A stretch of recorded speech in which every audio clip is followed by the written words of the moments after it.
বিরতির পরে সবাইকে আবারও আমন্ত্রণ জানাচ্ছি নেক্সাস টেলিভিশনের প্রতিদিনকার আয়োজন বেকম্যানস বিস্কিটস নিবেদিত ইসলামী জীবন বিধানের আজকের পর্বে আপনাদের সঙ্গে আব্দুল কাহার রয়েছি এবং আমাদের সঙ্গে অতিথি হিসেবে রয়েছেন নয়াটোলা কামিল মাদ্রাসার প্রধান মুহাদ্দিস শেখ মুফতি আব্দুল সালাম। মোহতারাম, কিছু প্রশ্ন রয়েছে, যদি আপনি আমাদেরকে জানান, দর্শকদেরকে আমরা সে বিষয়ে তুলে ধরবো ইনশাআল্লাহ তাআলা। একটি প্রশ্ন আছে যে আমাদের এক বোন বলেছেন যে যারা অংশীদারি কোরবানি করে একই পশুতে, একজনের শুধুমাত্র গোস্ত খাওয়ার নিয়ত করলো আর একজন তিনি আল্লাহর জন্য কোরবানি করার নিয়ত করেছে, একই পশুতে এরকম দুই নিয়তের লোক করলে সেটি পশুটির কোরবানি কারো বাতিল হবে? বোনকে অনেক ধন্যবাদ। আসলে এই প্রশ্নটা করা উচিত এই মুহূর্তে, কারণ হলো শরীকি কোরবানি আমরা যতটা ইজি ভাবি, সহজ ভাবি, বিষয়টা এমন না। কেন? যে শরীকি কোরবানির ক্ষেত্রে প্রথম দেখতে হয় যে সবার কামাইটা হালাল আছে কিনা, দ্বিতীয় কথা হলো সবার নিয়ত ঠিক আছে কিনা। যদি এখানে একজনের নিয়তের মধ্যে কোনো গড়বড়ি এসে যায়, অর্থাৎ বোন যেমনটা বললেন যে গোস্ত খাওয়ার নিয়তে কেউ শরীক হলো, কোরবানি বা কোরবানি ছাড়াও অন্য ইবাদত আছে, অলিমা, আকিকা, মান্নত, এগুলো তো ইবাদত। কোরবানির পাশাপাশি একজনের কোরবানির নিয়ত, একজনের অলিমার নিয়ত, একজনের আকিকার নিয়ত, একজনের মান্নতের নিয়ত তবুও হয়ে যাবে। কিন্তু আরেকজনের যদি বৈষয়িক নিয়ত মানে গোস্ত খাওয়ার নিয়ত থাকে, তাহলে সবার কোরবানিটা শেষ হয়ে গেল। এজন্য ওলামা একরাম বলেন যে আপনি শরীকি কোরবানি না দিয়ে আপনি ছোটোখাটো একটা খাসি দেন, তবু আপনার নিয়তের মধ্যে কোনো গড়বড়ি হবে না। আর আপনার এই টাকা যেহেতু আপনি জানেন এটা হালাল, একজনের কারণে অন্যজন দায় হবে না, সেটি বক্তব্য তো আসে, সেটা কোন প্রেক্ষাপটে? এটা দায় হবে না। এজন্য আসলে তো দায়ী হব, কারণ আমি তো তাকে শরীক হিসেবে নিয়েছি, এজন্য দায় তো আমার উপরেই বর্তাবে। তার নিয়তটা কি? এজন্যই যে নিয়তের ব্যাপারে শুরুতে সে কথাগুলো বলেছি, সুতরাং আসলে মানে ঠিক ফয়সালা করা উচিত। কারণ লিআন্নাল কুরবাতা লা তাতাজাজ্জা, যে কোরবানির কিছু অংশ কোরবানির হইলো, কিছু অংশ কোরবানি বিহীন হইলো, এমন হবে না। বরং সকলের মিলে যেহেতু একটা পশু হচ্ছে, এর মধ্যে নিয়ত এক থাকতে মুত্তাহিদ হলে তাহলে কোরবানি হবে। আল্লাহ তাআলা আমাদেরকে সেভাবেই আসলে কোরবানিগুলো করবার তৌফিক দান করুন। সবচেয়ে বেশি ভালো হয় যদি কেউ একাকী করতে পারে। এর সাথে সম্পর্ক হচ্ছে বেনামাজির সাথে কোরবানি করলে কোরবানি সহি হবে কিনা, এটি যদি আসলে দেখুন, বেনামাজি তো ফাসেক, কিন্তু যদি ফাসেক হওয়ার পরেও তার কামাই রোজগার হালাল থাকে, তাহলে তার সাথে কোরবানি দেওয়া শরীয়তের দিক থেকে নিষেধ না। কিন্তু নিষিদ্ধ না হলেও আমি একজন সালেহ নেককার মানুষ কি করে ফাসেকের সাথে সঙ্গ দিব? এটা তো মানে তাকওয়ার খেলাফ। হ্যাঁ, এই জন্য তাকওয়ার দৃষ্টিতে এমন লোকের সাথে কোরবানি না করা চাই।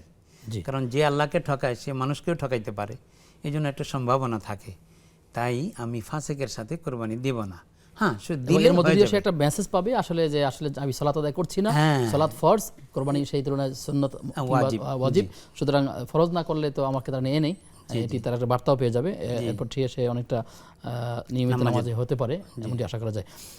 মোহতারাম, প্রশ্ন হচ্ছে যে কোরবানির পশু ক্রয় করবার পর এটি কি পরিবর্তন করা যায় কিনা?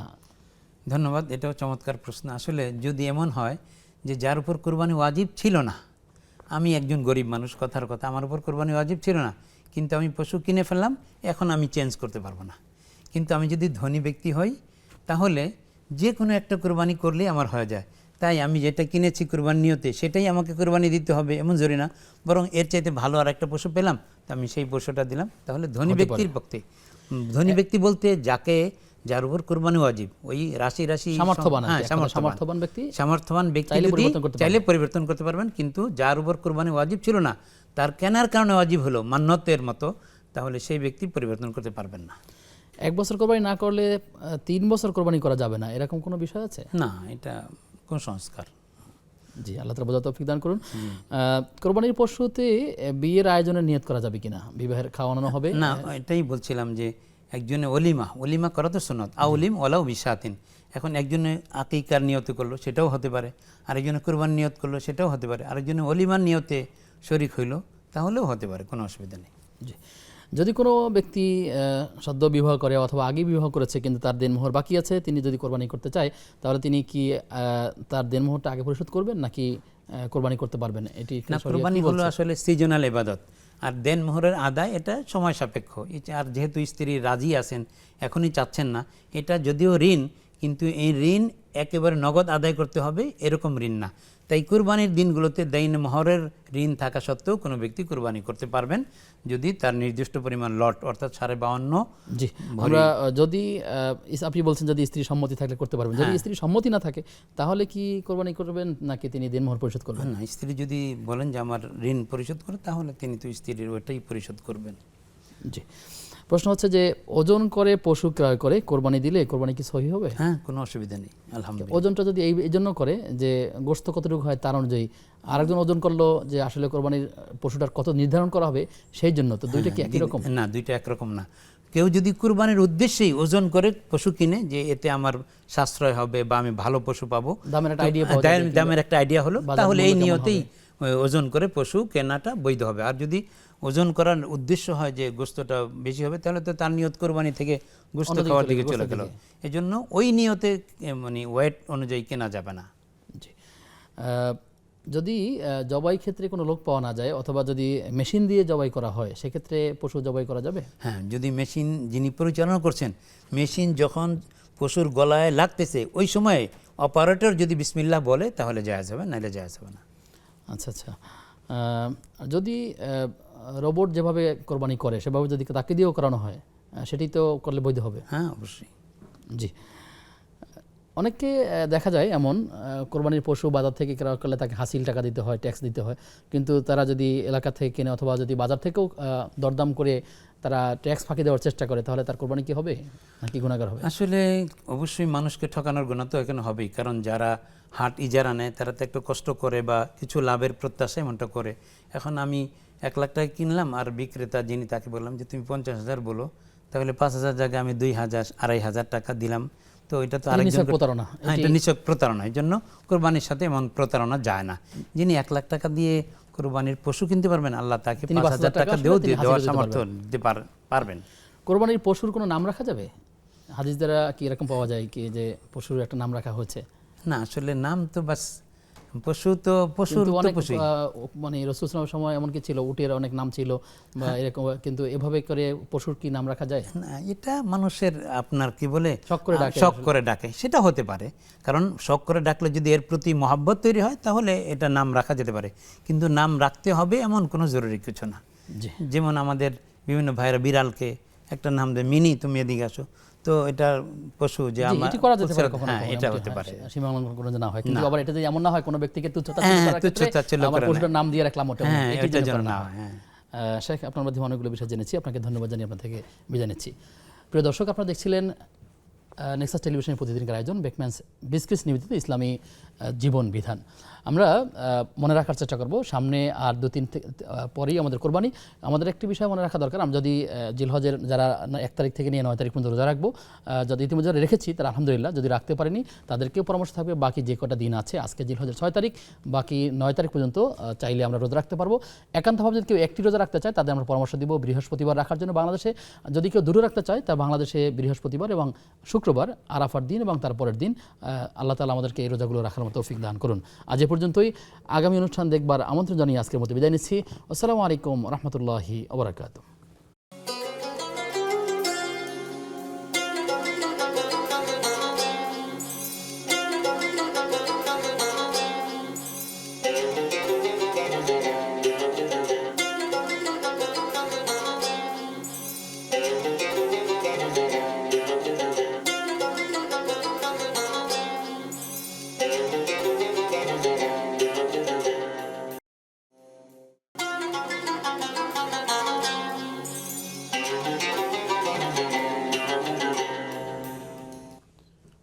বিরতির পরে সবাইকে আবারও আমন্ত্রণ জানাচ্ছি নেক্সাস টেলিভিশনের প্রতিদিনকার আয়োজন বেকম্যানস বিস্কিটস নিবেদিত ইসলামী জীবন বিধানের আজকের পর্বে। আপনাদের সঙ্গে আব্দুল কাহার রয়েছি, আমাদের সঙ্গে অতিথি হিসাবে রয়েছেন শেখ মুফতি আব্দুল সালাম। মোহতরম আমাদের কাছে প্রশ্ন রেখেছিলেন আমাদের বোন নীলুফা। তিনি জানতে চাচ্ছেন যে ঈদের দিনে গোশত দিয়ে যে খাবার খেতে হয়, অর্থাৎ তিনি সকাল থেকে না খেয়ে জবাই করবার পর সেই জবাইয়ের গোশত দিয়ে খাওয়া, এই বিষয়টি সুন্নাহসম্মত কিনা? হ্যাঁ, এটা সুন্নাহ সমর্থিত। রাসূল আকরাম সাল্লাল্লাহু আলাইহি ওয়াসাল্লাম আমল এমনটাই করতেন। এজন্যই ঈদুল ফিতরের নামাজটা একটু বিলম্বে আর ঈদুল আজহার নামাজ একটু আগে আগে পড়া, এটা সুন্নাহ। নবীজি সাল্লাল্লাহু আলাইহি ওয়াসাল্লাম ইরশাদ করেছেন যে ব্যক্তি যার পক্ষে সম্ভব হয় ঈদুল আজহার নামাজ আগে আগে পড়ে এরপরে নিজ কুরবানি থেকে প্রথম গোশত খাবে, মানে প্রথম দিনের প্রথম আহারই তার কুরবানিতে খাওয়া, এটা সুন্নাহ। নবীজি সাল্লাল্লাহু আলাইহি ওয়াসাল্লাম আমল করেছেন। জি, অনেকে বলে থাকেন যে এই যে না খেয়ে থাকাটা এটি আসলে অনেকটা রোজার সমতুল্য, কারণ 10 তারিখেও যদি রোজার কথা বলা হয়েছে সে কারণে তিনি যে একটা অংশ থাকবেন এটি অনেকটা রোজার মতোই। আসলে এই মর্মে এটা রোজার মতোই, এই মর্মে শরীয়তে কিছু নেই। বাস আমি নবীজি সাল্লাল্লাহু আলাইহি ওয়াসাল্লামের সুন্নাহকে অবলম্বন করব, রোজার চাইতে আল্লাহ বেশি সওয়াব দিতে পারেন, এটা হলো সবচেয়ে বড় কথা। জি, আমাদের বোন আরেকটা প্রশ্ন করেছিলেন যে মহিলারা ঈদের নামাজে যেতে পারে কিনা বা তারা কি করবে, এ ব্যাপারে আসলে এই সমাধানটা কি? আসলে যদি ঈদগাহে মসজিদের মুসল্লিদের জন্য মানে মহিলাদের জন্য আলাদা ব্যবস্থা থাকে তাহলে তো ওনারা যাবেন, কিন্তু যদি আলাদা ব্যবস্থাপনা না থাকে, যেমন আমাদের দেশে মহিলারা যান না, শুধু পুরুষরাই যান, তখন পুরুষরা চলে যাওয়ার পরে ঈদগাহে বা মসজিদে মহিলাদের ঘরে ঈদের দিনে আলাদা কোনো নামাজ নেই যে ওই তারা পড়ছেন ওখানে আমরা ঘরে পড়বো, জুমার নামাজ না পড়ে জোহরের নামাজ পড়বো, এরকম কোনো বিধান নেই যে ঈদের নামাজ পুরুষরা পড়বে, মহিলারা ঘরে অন্তত 2 রাকাত নফল নামাজ পড়বে, এসবের কিছু বিধান নেই। বাস তারা আল্লাহ পাক রব্বুল আলামিন যাকে যেটা দিয়েছেন ঈদের নামাজের ব্যবস্থা সেখানে তারা যেতে পারবেন অবশ্যই। জি, প্রিয় দর্শক কি আছেন আমাদের সাথে? আসসালামু আলাইকুম। জি, ওয়ালাইকুম আসসালাম। আমি নীলা বলছিলাম হুজুর, পাবনা থেকে। জীবন, আমি একটা প্রশ্ন করব, মানে যে ফরজ নামাজের পরে যে দোয়াগুলো থাকে, মানে আস্তাগফিরুল্লাহ, আল্লাহু আকবার, আরো যে দোয়াগুলো পড়ি, ছোটখাটো পড়ার চেষ্টা করি, কিছু পড়লাম, পড়ার পরে জিকির করলাম, করার পরে গিয়ে মোনাজাত যদি আমি সেজদায় পড়ে করি বা হাত তুলে করি বাংলাতে, তাহলে কি সেটা সঠিক হবে? মানে আমি এটা করার চেষ্টা করি, মানে আমারটা করা ঠিক আছে কিনা। জি, ফরজের নিয়মটা পালন করি, নামাজ শেষ করে দোয়া পড়ি, বুঝতে পেরেছি। তারপরে মোনাজাত করি, এই বিষয়ে বলবেন হুজুর। আচ্ছা, ঠিক আছে, আপনার প্রশ্ন পেয়েছি, আমরা জানবো ইনশাআল্লাহ তাআলা। মোহতারাম আমাদের কাছে প্রশ্ন করেছিলেন যে আজান একই সাথে অনেকগুলো মসজিদে হয়ে থাকে এবং টেলিভিশনও হয়ে থাকে, তিনি কোন আজানের জবাব দিবেন এবং এক্ষেত্রে কী করা দরকার? সুন্দর প্রশ্ন। আসলে অনেক জায়গায় এবং লাউড স্পিকারের কারণে, মাইকের কারণে সব জায়গার আজানগুলোই কানে চলে আসে। তো এক্ষেত্রে ফুকাহায়ে কেরাম বলেছেন যে নিজের মসজিদ, মহল্লার মসজিদ অথবা এই আওয়াজ যেগুলোর আসলো সেগুলোর মধ্যে সবচেয়ে কাছের যে মসজিদ, সেই মসজিদের আজানের উত্তর দিবেন, সবগুলো দেওয়া জরুরি না। জি, একজন প্রশ্ন করেছিলেন যে তার নিজের কোরবানি ওয়াজিব হয়নি, কিন্তু তার ভাইয়েরা তাকে কিছু টাকা দিয়েছে যা দিয়ে তার কোরবানি করতে বলেছে। এখন এই সওয়াবটা মূলত কার হবে, ভাইদের নাকি যিনি দিলেন? এই সওয়াবটা ভাইদেরও হবে এবং তারও হবে, দুইজনের হবে, এটা হাদিসের মধ্যে আছে। রাসূল আকরাম সাল্লাল্লাহু আলাইহি ওয়াসাল্লাম উম্মতের পক্ষে কোরবানি করেছেন, তো উম্মতেরও সওয়াব হয়েছে এবং রাসূল আকরাম সাল্লাল্লাহু আলাইহি ওয়াসাল্লামের সওয়াব হয়েছে। হযরত আলী রাদিয়াল্লাহু তাআলা আনহু দেখা গেল নিজে একটা করছেন, আরেকটা নবীজির পক্ষে করছেন। জিজ্ঞাসা করলো এমনটা কেন? যে রাসূল আকরাম সাল্লাল্লাহু আলাইহি ওয়াসাল্লাম আমাকে এমনটা নির্দেশ করেছেন। এজন্য যদি কেউ কারো পক্ষ থেকে ঐচ্ছিক কোরবানি করে, যিনি করবেন তাদেরও সওয়াব, তারও সওয়াব হবে, আর যাদের পক্ষে করবেন তাদের জন্য সওয়াব হবে। জি, যদি এমন হয় যে দুই ভাইয়ের আলাদা আলাদা কোরবানির সামর্থ্য নাই, কিন্তু দুইজনেরটা মিলে একজনকে দিলে তার কোরবানি হবে বা তার পক্ষে হতে পারে, তাহলে সেক্ষেত্রে কি একজনকে মালিকানা বানিয়ে দিতে পারবে? হ্যাঁ, এটা সুন্দর প্রশ্ন করেছেন। আসলে আমাদের অনেকেই মনে করি যে ওয়াজিব কোরবানির ক্ষেত্রেই শুধুমাত্র যে 7 ভাগের 1 ভাগের মালিক টাকা থাকতে হবে, আর নফল কোরবানির ক্ষেত্রে মানে সবাই মিলে, কথার কথা একটা কোরবানির অংশের দাম হলো 10,000 টাকা, তো 2, 4, 5 জনে মিলে 10,000 টাকা দিলাম, কোরবানি হয়ে গেল। আসলে বিষয়টা এমন না, বরং ওয়াজিব কোরবানির ক্ষেত্রে যেমন আমাকে অন্তত একটা ভাগের 7 ভাগের 1 ভাগের পুরো টাকা দিতে হবে, ঠিক নফল কোরবানি বা ঐচ্ছিক কোরবানির ক্ষেত্রেও আমি পুরো একটা অংশের টাকা দিয়ে কোরবানি করতে হবে। এখন যদি ঐচ্ছিকভাবে দেই তাহলে একজনকে মালিক বানিয়ে দিবে, উনি সবার পক্ষে কোরবানি করবেন, তাহলে ওনারও সওয়াব হবে, আবার সবারও সওয়াব হয়ে যাবে। কিন্তু যদি সবাই থোড়া থোড়া মালিক না বানিয়ে সবাই অল্প অল্প করে অংশ নেন, তাহলে এতে কোরবানি হবে না। অধিকাংশ ফুকাহায়ে কেরাম এটা বলেছেন। জি, প্রশ্ন করেছেন যে এই যে তাকবীর বলতে হয় তাইয়্যিমে তাশরিক, সেটি 9 তারিখে কি শুধু নামাজের পরেই নাকি সারাদিন, এবং নফলটা কখন থেকে কখন? আসলে আমাদের দেশে একটা ভ্রান্তি আছে, সেটা হলো যে আমরা ওয়াজিব যে তাকবীরে তাশরিক, অর্থাৎ জিলহজ মাসের 9 তারিখ ফজর থেকে নিয়ে 13 তারিখ একেবারে আসর পর্যন্ত, যখন হজের কর্ম শেষ হয়ে যায় ওই শেষ পর্যন্ত, এটা তো ওয়াজিব প্রত্যেক নামাজের পরে, মহিলা হোক পুরুষ হোক, জামাতে হোক একাকী হোক, পুরুষরা জোরে জোরে পড়বে, মহিলারা আসতে পারবে, এটা তো ওয়াজিব। এছাড়াও একবারে মাসের শুরু থেকে যে কুরবানি করতে পারছি বা পশু জবাই করতে পারছি, আল্লাহ একটা আনন্দে আমাদেরকে শরীক করছেন এই কয়দিন পরেই, বা রোজা রাখতে পারছি, এই সবগুলো শুকরিয়া কল্পে নবীজি নিজেই নির্দেশ করেছেন যে ফাকসিরু ফিহি আত-তাহলিলা ওয়াত তাহমিদা ওয়াত তাসবিহা ওয়াত তাকবীরা, তোমরা এই দিনগুলোতে বেশি বেশি আল্লাহর জিকির করো, সুবহানাল্লাহ পড়ো, আলহামদুলিল্লাহ পড়ো, আল্লাহু আকবার পড়ো, ওয়ালিল্লাহিল হামদ, এগুলো পড়ো।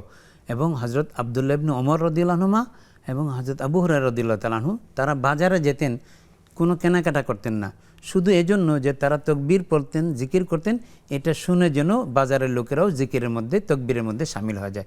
এজন্য তকবীর ওটা তো হলো ওয়াজিব, কিন্তু একেবারে পুরা দশকের মধ্যেই বেশি বেশি তকবীর পড়ে এটা নবীজি সাল্লাল্লাহু আলাইহি ওয়াসাল্লাম সুন্নাহ। এই সুন্নাহটা আমাদের দেশে বর্জিত সুন্নাহ, মানে পরিত্যক্ত, এটা আমরা আমল করি না, এটাও করা উচিত, এর মধ্যে অনেক সওয়াব আছে। জি, প্রিয় দর্শক কে আছেন আমাদের সাথে? আসসালামু আলাইকুম। ওয়ালাইকুম আসসালাম। আমি বলছিলাম খুলনা কুয়েত থেকে। জি, যে প্রশ্ন ছিল এটাই যে এলাকার অনেকে বলে যে যে কোরবানির রক্ত যেটা হয় সেই রক্ত বলে হাতে মাখলে বা হাতে চুলকানি থাকলে সেই চুলকানিতে মাখলে বা কোনো জায়গায় এখানে লাগাইলে বলে অনেক সময় চুলকানিটা কমে যায়। আর একটা প্রশ্ন ছিল যে মনে করেন একজনের নিয়ত আছে না গোশ খাবে, সেই নিয়তে ওনারা মনে করেন ভাগে কোরবানি দিল, 7 ভাগের 1 ভাগ নিল, তাহলে কি সবার কোরবানিটা বাতিল হয়ে যাবে? মানে উনি কোরবানির উদ্দেশ্যে কোরবানিটা দিয়েছি। আচ্ছা আচ্ছা, ঠিক আছে, আমরা প্রশ্ন পেয়েছি দুটো। আর কোনো প্রশ্ন আছে আপনার? আসসালামু আলাইকুম। জি, ওয়ালাইকুম আসসালাম রহমতুল্লাহ বরকাতুহ। মোহতারাম, আপনি এই যে তাকবীরের কথা বলছিলেন তাশরিকের, আপনি যদি তাকবীরটা একটু বলে দিতেন বিশুদ্ধভাবে। হ্যাঁ, আল্লাহু আকবার, লা ইলাহা ইল্লাল্লাহু, আল্লাহু আকবার ওয়ালিল্লাহিল হামদ, এটা হলো তাকবীরে তাশরিক। শেষে এসে দুইটা কি? আল্লাহু আকবার, আল্লাহু শেষে আকবার, আল্লাহু জি। আকবার। আল্লাহু আকবার, লা ইলাহা ইল্লাল্লাহু, আল্লাহু আকবার ওয়ালিল্লাহিল হামদ।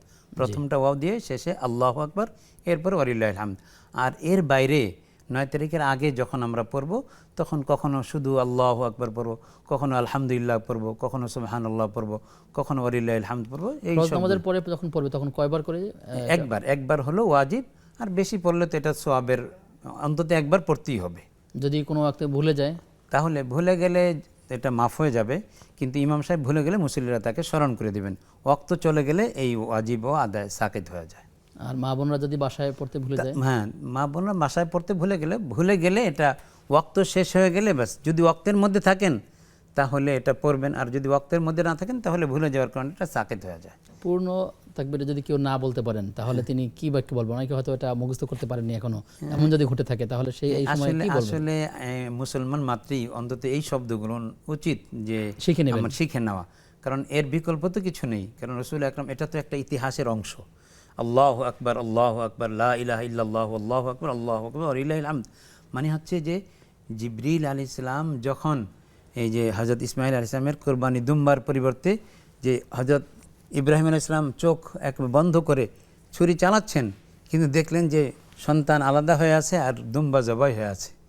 তো এই দৃশ্য দেখেই তো আবার জিবরিল আলাইহিস সালাম তারাও বললেন, সবার সম্মিলিত বলার মাধ্যমেই তো লা ইলাহা ইল্লাল্লাহু, আল্লাহু আকবার ওয়ালিল্লাহিল হামদ আসলো। তো আমি মনে করি না যে কোনো মুসলমান যারা নামাজি বা ইসলাম ধর্ম সম্পর্কে যার মোটামুটি আইডিয়া আছে, আল্লাহ খোদা বুঝেন, তারা এইটুকুন পারবেন না, এটা কষ্টকর। এর কোনো বিকল্প শব্দ নেই। আল্লাহু আকবার, লা ইলাহা ইল্লাল্লাহ, আল্লাহু আকবার ওয়ালিল্লাহিল হামদ, এটা সবাইকে বলতে হবে। পাবনা থেকে আমাদের বোন নীলা প্রশ্ন করেছেন যে মাসনুন দোয়াগুলো তিনি যখন একা পড়েন, নামাজে একাকী পড়েন, এরপর তিনি আবার একাকী মুনাজাত করেন, এটি ঠিক আছে কিনা?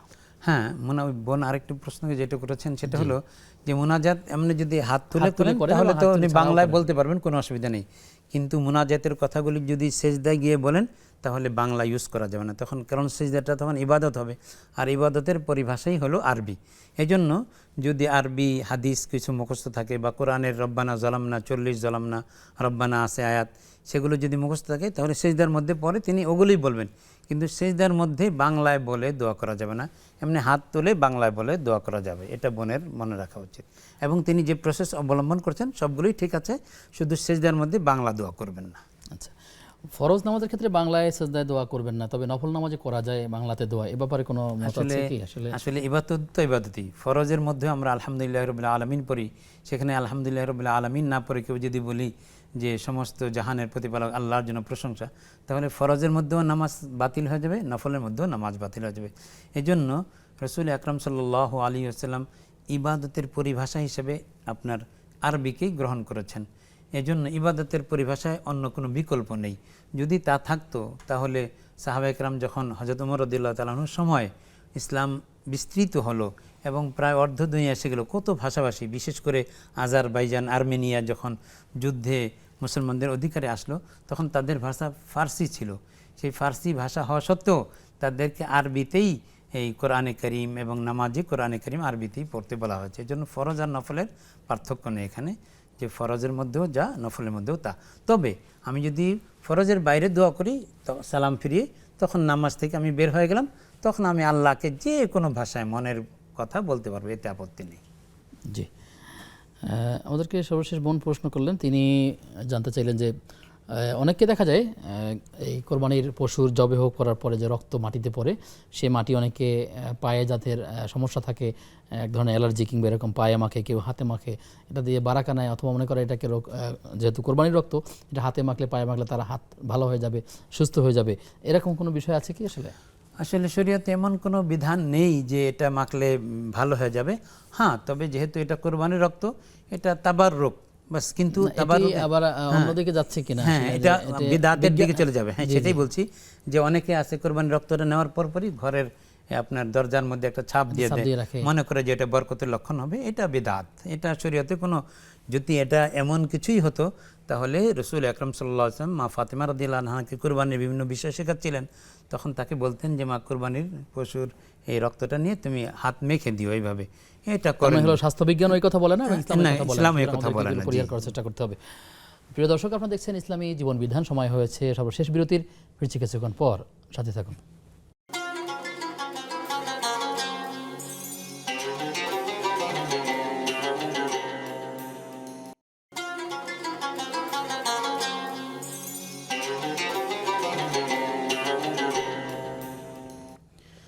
বিরতির পরে সবাইকে আবারও আমন্ত্রণ জানাচ্ছি নেক্সাস টেলিভিশনের প্রতিদিনকার আয়োজন বেকম্যান্স বিস্কিটস নিবেদিত ইসলামী জীবন বিধানের আজকের পর্বে। আপনাদের সঙ্গে আব্দুল কাহার রয়েছি।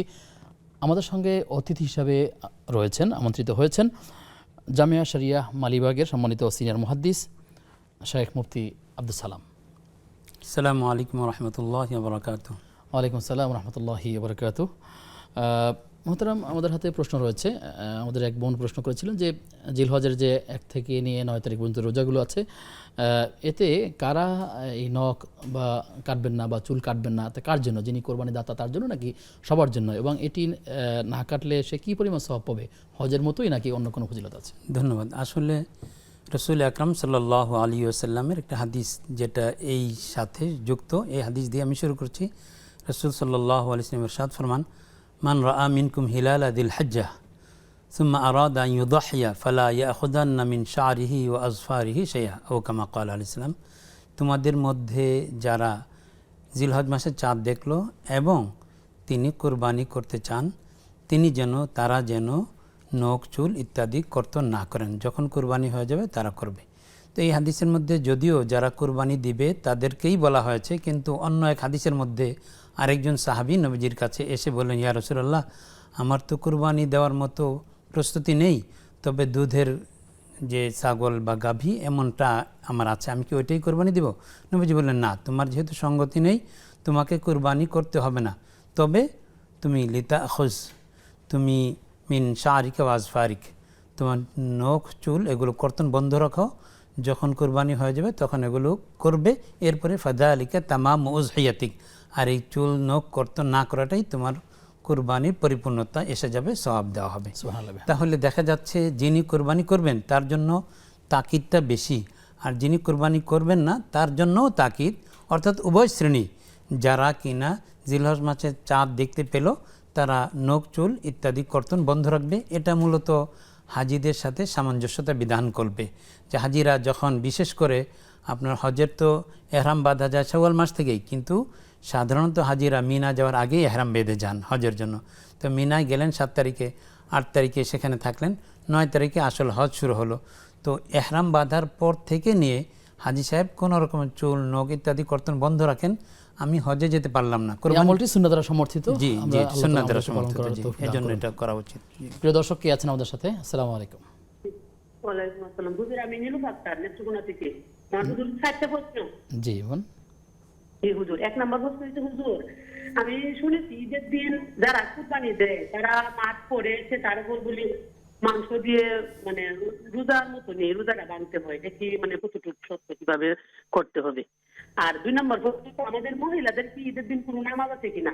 পুরুষরা নামাজে যায়, আমাদের কি ঘরে বসে কোনো নামাজ আছে কিনা? জি। আর 3 নম্বর হলো এই জিলহজ মাসে কি নফল ভাঙতি রোজা রাখতে পারবে কিনা? আচ্ছা আচ্ছা। আর হুজুর, যদি কেউ মানে কুরবানি ওয়াজিব না হয়, মানে বায়েরা যদি তাকে টাকা দিয়ে কুরবানি দেয়, তাতে কি তার কোনো সব হবে না? যারা টাকা দিল তাদের সব হবে? জি, বোন আপনি থাকুন আমাদের সাথে, আমরা জানবো ইনশাআল্লাহ তাআলা। মোহতারাম আমাদের কাছে প্রশ্ন রেখেছেন এর আগে বোন মৃত্যক মণি, তিনি বলেছেন যে পেছনের অনেকগুলো কাজা রোজা আছে, তিনি কি চাইলে আরাফার রোজা বাদে অন্য যে দিনগুলো আছে সেই দিনগুলোতে রোজা রাখলে তার এই পেছনের কাজা রোজা এবং এই জিলহজ মাসের যে রোজাগুলো রাখলে যে সবের কথা নফল রোজা, সেটি এসব সমন্বয় করে রাখা যায় কিনা? দেখুন, আসলে যেগুলো রমজানের কাজা রয়ে গেছে এগুলো মর্যাদা তো অনেক বেশি।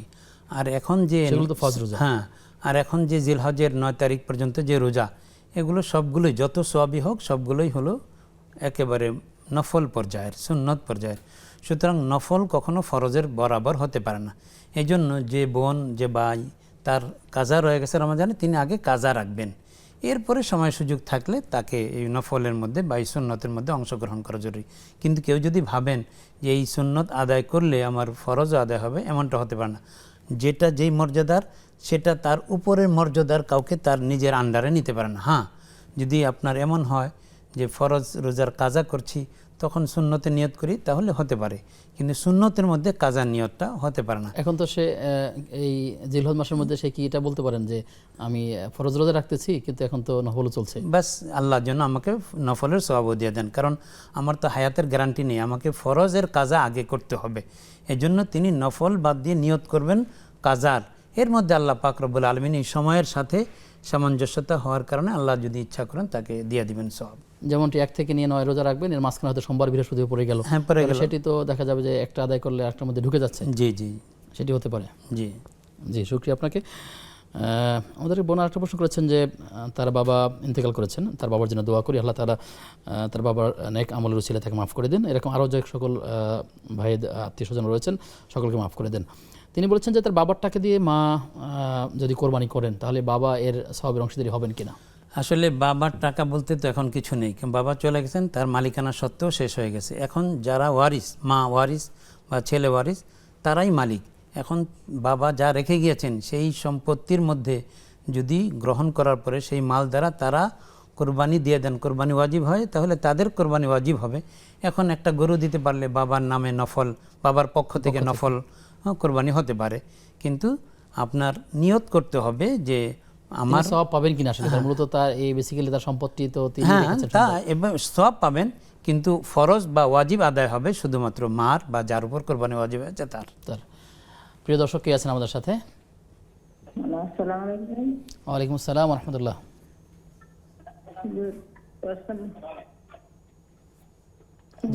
আমার কোশ্চেন বলতেছি, জি, যখন আজান দেয় তখন তো অনেকগুলো আজান একত্র হয়ে যায়, উত্তর দিতে এলোমেলো হয়ে যায়, তখন যদি টিভিতে আমরা আজানের উত্তর দিই তাহলে কি হবে? আরেকটা প্রশ্ন, এখন তাকবীর তাসবিহ করতে হয়, হ্যাঁ, দোয়াটা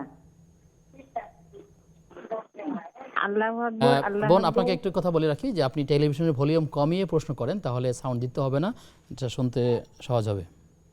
জি, তাকবীর তাসবিহ জিন হকমতের দোয়া, হ্যাঁ, জি, কখন পড়তে হয় বলেছেন? হ্যাঁ, আল্লাহু আকবার আল্লাহু আকবার লা ইলাহা ইল্লাল্লাহ, হ্যাঁ, এটা কি আজকে 9 মাস কি 9 তারিখ থেকে 13 তারিখ পর্যন্ত কি সারাদিনই করতে হবে না নামাজের পরে করতে হবে? জি, আর কোনো প্রশ্ন আছে আপনার? যে আরেকটা আছে, জি, আরেকটা প্রশ্ন হলো, আচ্ছা বলি। হ্যাঁ, জি, ধন্যবাদ আপনাকে। প্রিয় দর্শক, আপনারা যারা আমাদের কাছে টেলিফোনে ট্রাই করছেন, ফোন করছেন, স্ক্রিনে দেখা নম্বরগুলোতে আপনারা ফোন করবেন। তবে অবশ্যই খেয়াল রাখবেন যে ফোন করার সময় টেলিভিশনের ভলিউম কমিয়ে আপনি প্রশ্ন করবেন, অথবা টেলিভিশনের সেটের থেকে আপনি দূরে অবস্থান করে আপনি ফোন করবেন, তাহলে আমাদের সবার জন্য শুনতে সহজ হবে ইনশাআল্লাহ তাআলা। মোহতারাম, প্রশ্ন যেটি করেছেন আমাদেরকে বোন হাসিনা, তিনি একে একে 3টে প্রশ্ন করেছেন। আত্মীয় শুক্রবারে রোজা রাখা যাবে না বলেছেন, অর্থাৎ আমাদের বাংলাদেশ টাইম অনুযায়ী যদি তিনি শুক্রবার রোজা রাখেন, কারণ হজ সৌদি আরবে তখন ঈদের দিন, তো বাংলাদেশে এতে কোনো সমস্যা হবে কিনা? এটা তো প্রত্যেকের নিজ নিজ সময়ের সাথে এই ইবাদতের সংশ্লিষ্টতা। সুতরাং সৌদি আরবে যদি ওদিন ঈদের দিন হয়ও, আমাদের ঈদের দিন তো শনিবারে হবে, এই জন্য আমাদের হিসেবে সেই দিন ইয়মে আরাফা হবে, রোজা রাখা যাবে। আমরা রমজান মাসে তো দেখি যে আসলে আমরা রমজান মাসে তো রোজা আছি, তারা ঈদ করছে, সুতরাং প্রশ্ন তো ওইটাই দাঁড়াবে যে সেটাই, হ্যাঁ, লিকুল্লি আহলি বালাদিন রুয়াতুহুম, প্রত্যেক দেশের অধিবাসীরা তাদের চাঁদ দেখে তাদের ইবাদতগুলো নির্ধারণ করবে। জি, আমাদের এক বোন প্রশ্ন করেছিলেন যে তিনি তাহাজ্জুদের সালাত নিয়মিতই পড়েন, কিন্তু কোনো একদিন যদি তিনি না পড়তে পারেন, সকালবেলা জাগলে তার অনেক শরীর কাঁপুনি আসে অথবা তার খারাপ লাগে, তো আসলে এটার কোনো কারণ আছে কিনা বেসিক্যালি? হ্যাঁ, এটার অনেক কারণ আছে। প্রথম কারণ হলো যে যেদিন তাহাজ্জুদ না পড়েন, তাহাজ্জুদ না পড়ার কারণে আল্লাহ পাকের পক্ষ থেকে তার প্রতি একটা সতর্কতা হিসাবে ওই শারীরিক অসুবিধাটা আসে। এটা আল্লাহ আল্লাহ তাআলা তাকে পছন্দ করেন বিধায়ী এমনটা দিয়ে তাকে সতর্ক করছেন যে তুমি এটাকে কন্টিনিউয়াস করে যাও। হযরত সাহাবী আব্দুল্লাহ ইবনে ওমর রাদিয়াল্লাহু তাআলা আনহুমা একদিন স্বপ্নে দেখলেন যে তিনি কোনো গহীন বন জঙ্গলে গেছেন এবং আগুনগুলো জ্বলছে। তো এটা তার বোনের কাছে স্বপ্ন বললে বোন নবীজির কাছে বললেন, তখন নবীজি সাল্লাল্লাহু আলাইহি ওয়াসাল্লাম ব্যাখ্যা করলেন যে নি'মার রাজুল আব্দুল্লাহ লাউ কানা ইউসাল্লি বিল-লাইল, আব্দুল্লাহ বিন ওমর কত ভালো লোক হইতো যদি সে এই সালাতুত তাহাজ্জুদকে কন্টিনিউয়াস করত। এজন্য রাসূলুল্লাহ সাল্লাল্লাহু আলাইহি ওয়াসাল্লাম ইরশাদ করেছেন খায়রুল আমালি মাদিম আলিহা, অল্প হোক ওই আমলটা কন্টিনিউয়াস করলে এটার সওয়াব বেশি, এজন্য আল্লাহ এটা পছন্দ করেন। তো বোন যেহেতু মাঝে মাঝে ড্রপ দেন, এটা আল্লাহর পক্ষ থেকে তাকে একটু পানিশমেন্ট বলবো বা সতর্কতামূলক এই অসুবিধা দিয়ে তাকে কন্টিনিউয়াস করার জন্য বলা হয়। আসলে তিনি চেষ্টা করবেন, যদি কোনো কারণে একদিন ছুটে যায় সেটি তো আল্লাহ মাফ করবেন, তিনি চেষ্টা করবেন নফল ইবাদতের ধারাবাহিকতা রক্ষা করার জন্য। প্রিয় দর্শক, আপনারা দেখছেন নেক্সাস টেলিভিশনের প্রতিদিনকার আয়োজন বেকম্যানস বিসক্রিটস নিবেদিত ইসলামী জীবন বিধান। সময় হয়েছে আবার একটা বিরতির, ফিরছি কিছুক্ষণ পর, সাথে থাকুন।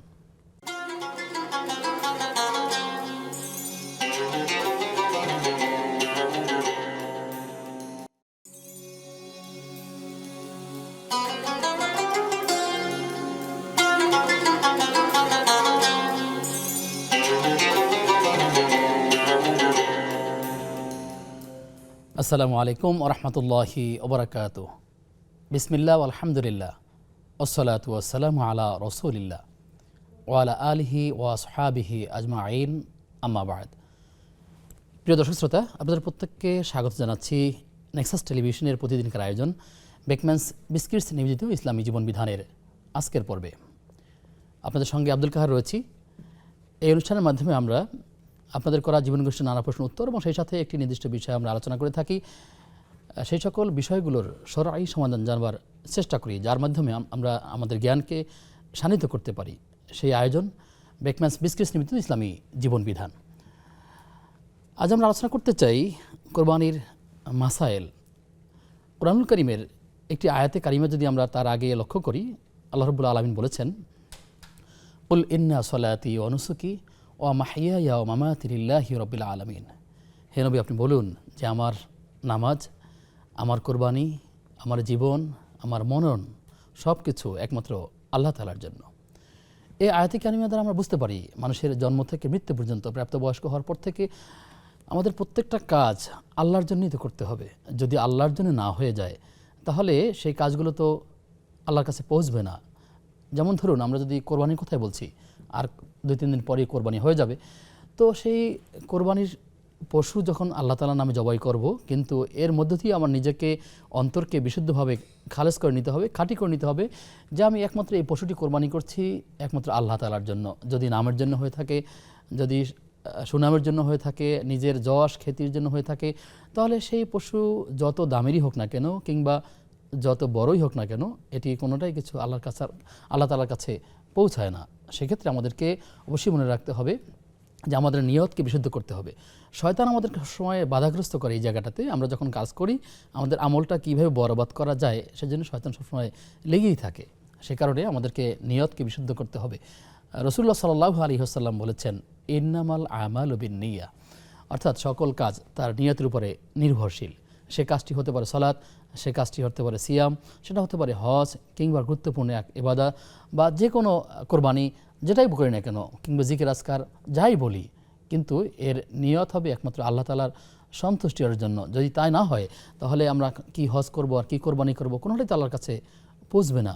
সুতরাং আল্লাহ তাআলার কাছে আমরা কায়মানুবাক্যে এই দোয়াটাই করবো, আল্লাহ যেন আমাদেরকে প্রত্যেকটা ইবাদত যেন বিশুদ্ধভাবে করবার তৌফিক দান করুন।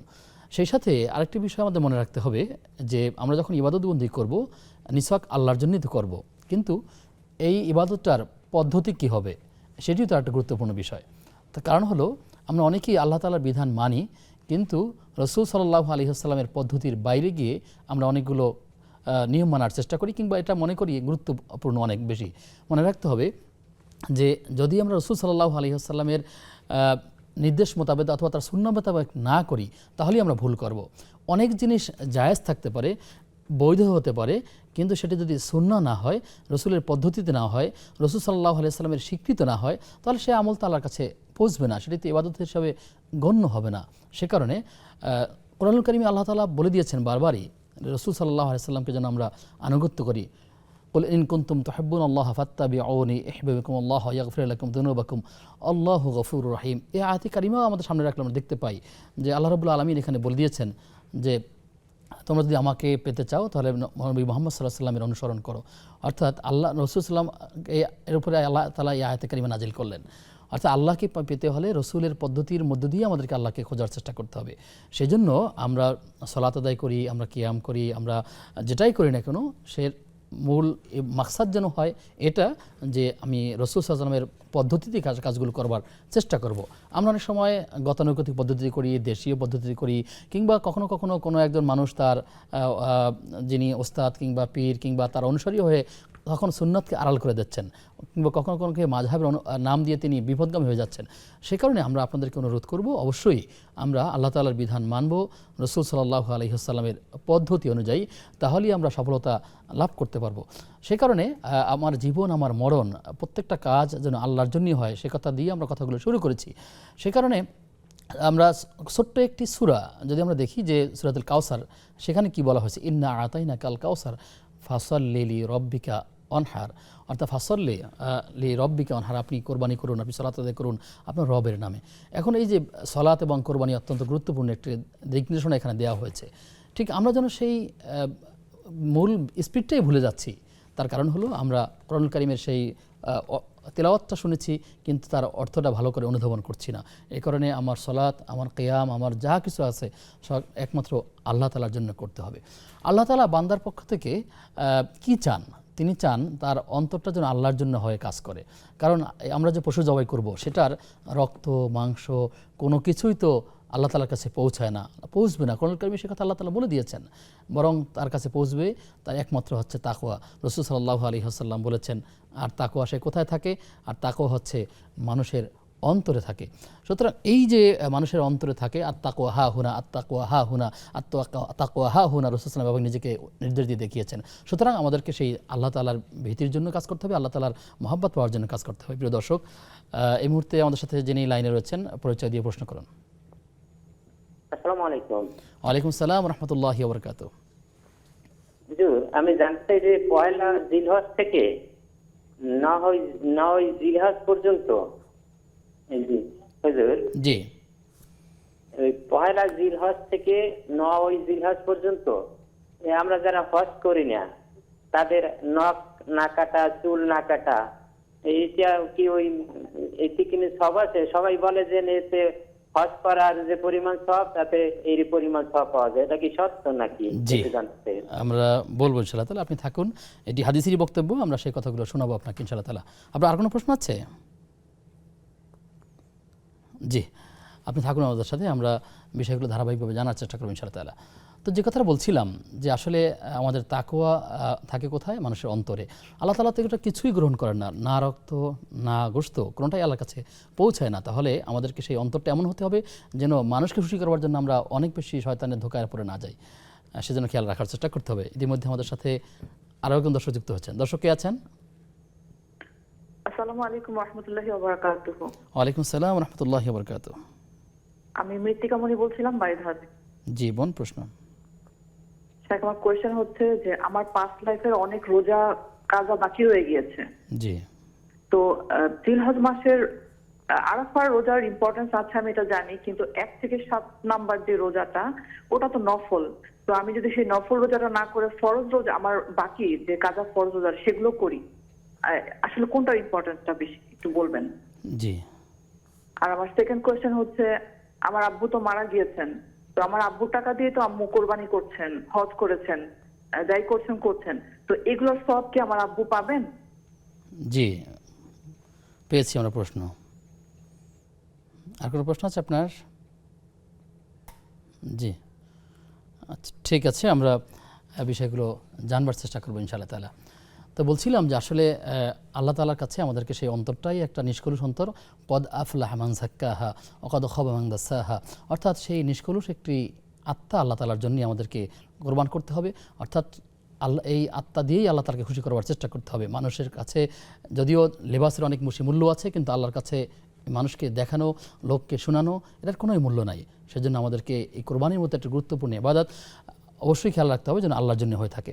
কোরবানির পশুটি সেটি যত বড় হোক নাকি ছোট হোক সেটি আসলে বড় ব্যাপার না, কিন্তু অন্তরের প্রস্তুতি আসলে আমাদের কতদূর। মনের পশু আমি কোরবানি করতে পারছি কিনা, নাকি আমি বনের পশুই করে আসছি, আমার থেকে খারাপ দিকগুলো বাদ দিতে আমি পারলাম কিনা। সেজন্যে আমাদেরকে চেষ্টা করতে হবে যে এই কোরবানির মধ্য দিয়ে আল্লাহ তাআলার নৈকট্য হাসিল করবার চেষ্টা করা।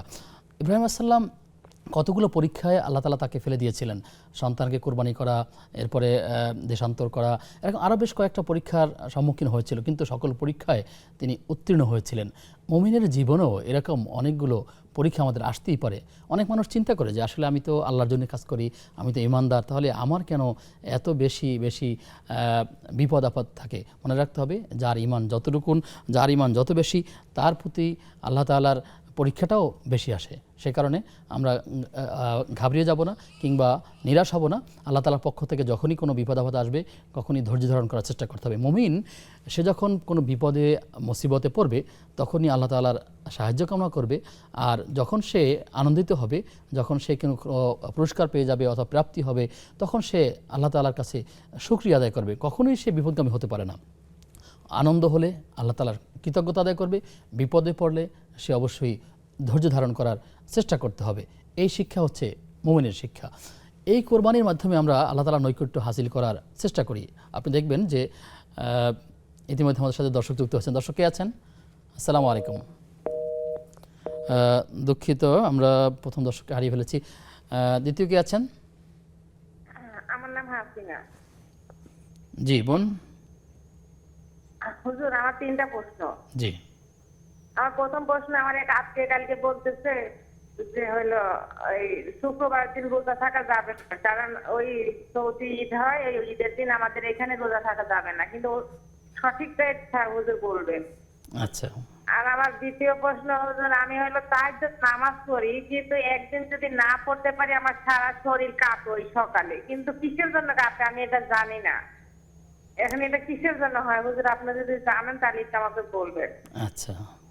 আরেকটা প্রশ্ন হুজুর, আমি খালি মাঝে মধ্যে প্রায় প্রতিদিনই খালি স্বপ্নে দেখি নামাজ পড়ি। স্বপ্নের কথা বলা যায় না, কিন্তু আমি এটা প্রতিদিনই দেখি প্রায় হুজুর, খালি স্বপ্নে নামাজ পড়ি আর আমার পর্দা থাকে না। আর কত সময় পর্দায় আমি চলি, কিন্তু আমি এই স্বপ্নে পর্দা থাকে না, আমি কিভাবে জানি চলি, কিন্তু এই জিনিসটা আমাকে একটু বলবেন। আচ্ছা, ঠিক আছে বোন, আপনি থাকুন আমাদের সাথে। আমরা যে প্রশ্নগুলো পেয়েছি বিরতির পরে এসে এগুলো নিয়ে আলোচনা করবো ইনশাআল্লাহ তাআলা। প্রিয় দর্শক, আপনারা দেখছেন বেকম্যানস বিস্কিটস নিবেদিত ইসলামী জীবন বিধান। সময় হয়েছে একটা বিরতির, ফিরছি কিছুক্ষণ পর, সাথে থাকুন।